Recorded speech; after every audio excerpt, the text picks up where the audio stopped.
अगर कर्म ठीक हैं तो नाम अपने आप बन जाता है। आईआईटी मुंबई की उच्च शिक्षा और एरोस्पेस इंजीनियरिंग का विज्ञान। बाबा के गुरु सोमेश्वर पुरी ने उनकी शक्तियों को पहचाना। क्या आईआईटी बाबा आधुनिक युग के युग पुरुष हैं? क्या वह सच में कल की अवतार हैं या एक आत्मखोजी? आईआईटी बाबा अभय सिंह महाकुंभ 2025 में काफी ज्यादा चर्चा का विषय बने हुए हैं। ना मैं इस वीडियो में उनके जूना अखाड़े से निकाले जाने की बात करूंगा, ना ही मैं इस वीडियो में उनके शिक्षा के बारे में बात करूंगा, ना मैं इस वीडियो में उनके अघोर साधना की बात करूंगा, और ना ही ये बात करूंगा कि उनको एक अघोरी ने हड्डी खिलाई थी।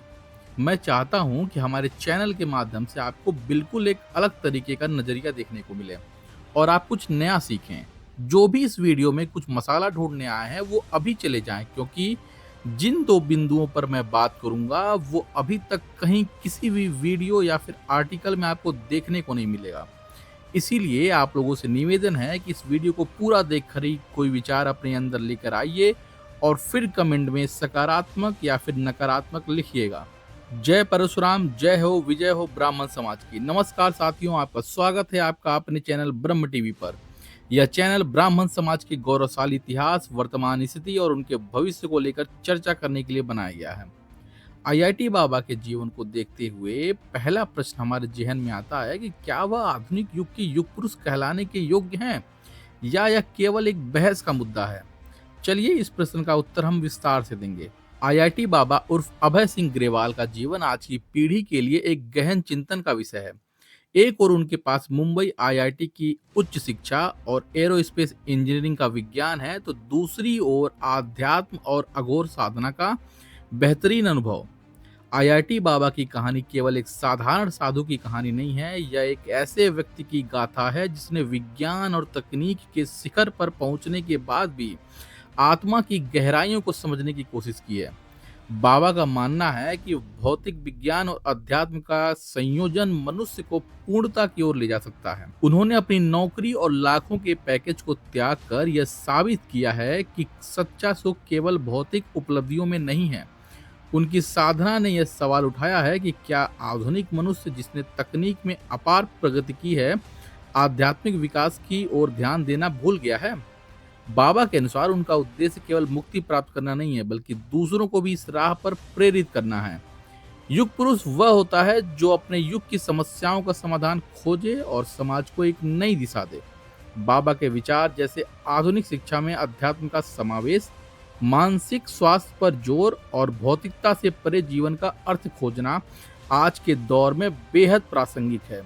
उनका जीवन यह संदेश देता है कि हर व्यक्ति अपनी सीमाओं से ऊपर उठ सकता है, चाहे वो भौतिक विज्ञान हो या आत्मा की खोज। आईआईटी बाबा का जीवन यह दर्शाता है कि आधुनिक युग में भी आध्यात्मिकता और विज्ञान एक दूसरे के पूरक हो सकते हैं।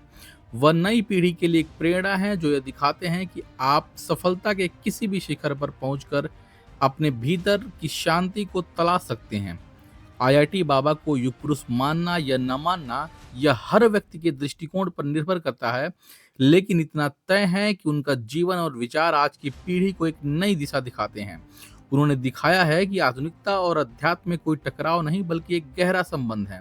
शायद यही उनकी सबसे बड़ी पहचान और योगदान है। आईआईटी बाबा के जीवन को देखते हुए दूसरा प्रश्न हमारे जहन में आता है कि क्या वो वाकई में कल्कि के अवतार हैं या फिर एक साधारण इंसान जो आत्म खोज की गहन यात्रा पर निकला हुआ है। चलिए इस प्रश्न का भी उत्तर हम विस्तार से देंगे। आईआईटी बाबा उर्फ अभय सिंह ग्रेवाल का व्यक्तित्व जितना रहस्यमय है उतना प्रेरणादायक भी है। खुद को भगवान शिव द्वारा दिया गया कल्कि नाम घोषित करना उनके बारे में एक अद्वितीय धारणा बनाता है। बाबा का कहना है कि भगवान शिव ने उन्हें कल्कि नाम दिया है।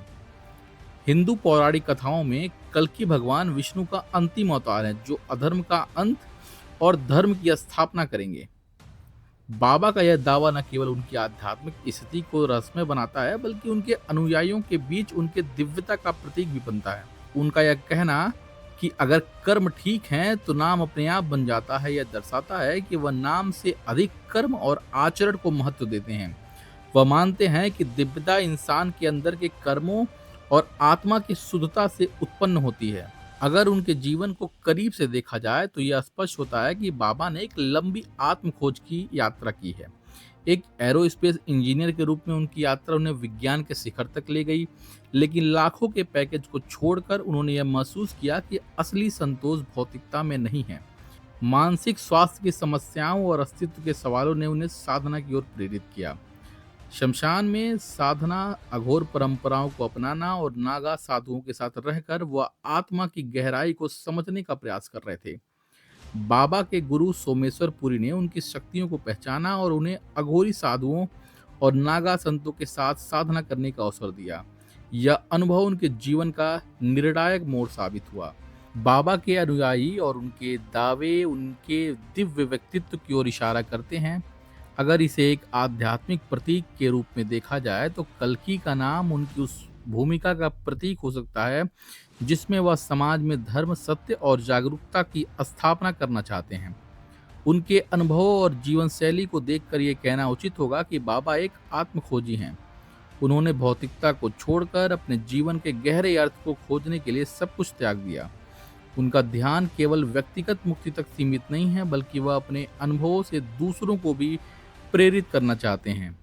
आईआईटी बाबा का कल्कि अवतार होने का दावा चाहे जितना भी विवाद से भरा हुआ लग रहा हो, लेकिन उनकी यह साधना और अनुभवों को कोई नकार नहीं सकता। वह भले ही पौराणिक कल्कि ना हो, लेकिन उनके विचार और कर्म निश्चित रूप से उन्हें एक आत्मखोजी और प्रेरणादायक व्यक्तित्व के रूप में स्थापित करते हैं। दोस्तों, अगर आपको यह जानकारी अच्छी लगी हो तो इस वीडियो को लाइक और शेयर करें। चैनल को सब्सक्राइब करना ना भूलें। आपके विचार हमारे लिए बेहद मूल्यवान हैं। कमेंट करके जरूर बताएं कि आप इस विषय पर क्या सोचते हैं।